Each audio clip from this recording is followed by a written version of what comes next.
En el corazón del vasto tapiz creado por J.R.R. Tolkien, la Tierra Media no es solo un escenario de batallas, reinos y leyendas. Es un universo vivo, palpitante con fuerzas invisibles, donde cada criatura, cada árbol y cada estrella guarda una historia profunda. En ese escenario épico, entre reyes que gobiernan con espada y elfos que danzan con la eternidad, existe una categoría de seres que no se limita a lo físico, sino que manipula el tejido invisible de la creación. Los magos o Istari, enviados por poderes superiores para guiar a los pueblos de la Tierra Media contra la oscuridad. La pregunta que resuena en muchos fanáticos es: ¿quién es el más poderoso entre ellos? ¿Cuál es el brujo supremo que, más que ningún otro, carga la fuerza, la sabiduría y la autoridad sobre los destinos del mundo? Para comprender esta cuestión, es necesario primero entender qué son estos magos. No son simples hombres mortales que aprendieron conjuros en libros antiguos.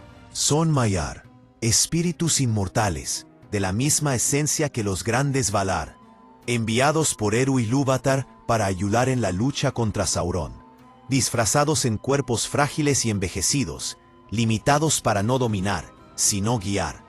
Caminaron entre hombres, elfos y enanos como consejeros, sabios y líderes espirituales.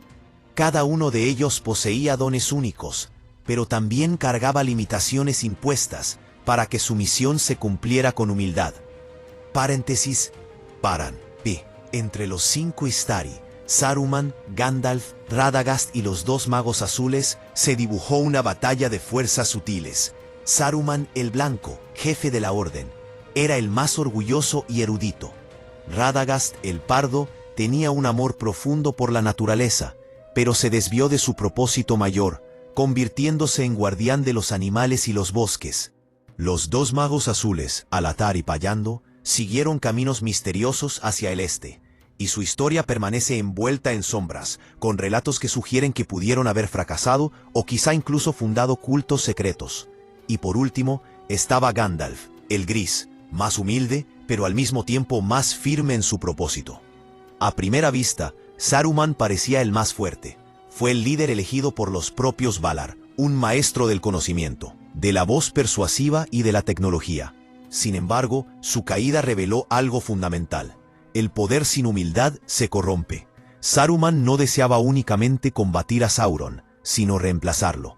Su mente, afilada como una espada, fue envenenada por la ambición, y su sabiduría se transformó en arrogancia. Así, a pesar de su inmensa fuerza, se perdió. Por su parte, nunca buscó poder. Pero su distracción con los pequeños encantos de la naturaleza lo alejó de su misión central. Aunque puro de corazón, su influencia en los grandes acontecimientos fue mínima. En cuanto a los magos azules, según algunas tradiciones, pudieron haber fracasado totalmente, convirtiéndose en figuras casi borradas de la lucha contra la sombra.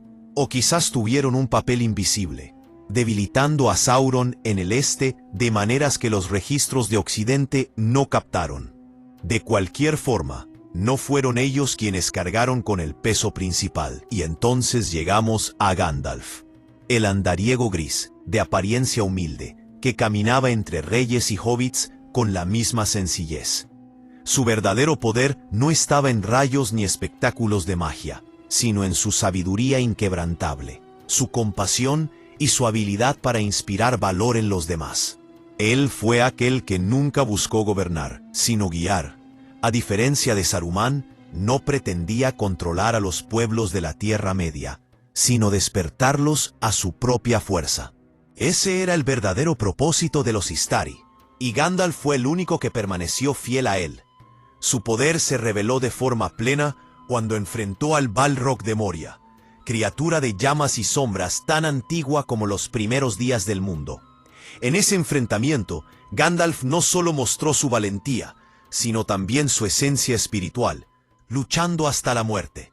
Y fue precisamente en ese sacrificio que trascendió su condición de gris y regresó como Gandalf, el Blanco, no solo igualando, sino superando a Saruman en autoridad y poder. Aquel que había caído ahora estaba sobrepasado por el que se mantuvo fiel. Gandalf se convirtió así en el verdadero líder de los Istari, reconocido incluso por los propios Valar, y asumió el mando de la misión de derrotar a Sauron. Pero lo que hace de Gandalf el más fuerte no es solo ese poder espiritual, es el hecho de que supo usarlo de la manera correcta. Mientras Saruman acumulaba conocimiento para dominar, Gandalf lo utilizaba para iluminar.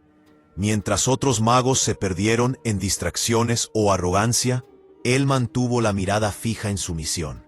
Inspiró a Frodo, guió a Aragorn, aconsejó a reyes y por encima de todo fue el pilar que sostuvo la esperanza de la Tierra Media. No se trata solo de poder bruto, sino de fidelidad, sacrificio y sabiduría. Y es precisamente eso lo que lo coloca por encima de los demás. Al final, cuando Sauron fue derrotado y los Istari cumplieron su misión, Gandalf partió junto con los elfos rumbo a las tierras imperecederas. Allí, su verdadera forma de Maya volvió a brillar, dejando atrás no solo victorias, sino un legado de esperanza, valor y equilibrio. Así, la respuesta a la pregunta es clara. El mago más poderoso de la Tierra Media no fue aquel que buscó dominar, sino aquel que sirvió. Y ese fue Gandalf. En conclusión, la cuestión sobre quién es el mago más fuerte de la Tierra Media no puede reducirse simplemente a medir poder destructivo, habilidades arcanas o dominio del conocimiento. Tolkien nos muestra que el verdadero poder no reside en la ambición ni en la arrogancia de querer ocupar el lugar del enemigo al que se combate, sino en la fidelidad al propósito original, en la humildad de guiar en lugar de dominar, y en la capacidad de inspirar esperanza en los demás. Saruman, pese a su sabiduría y su posición como jefe de los Istari, cayó en la trampa de la soberbia. Radagast, con todo su amor por la naturaleza, no supo mantener el rumbo de su misión mayor.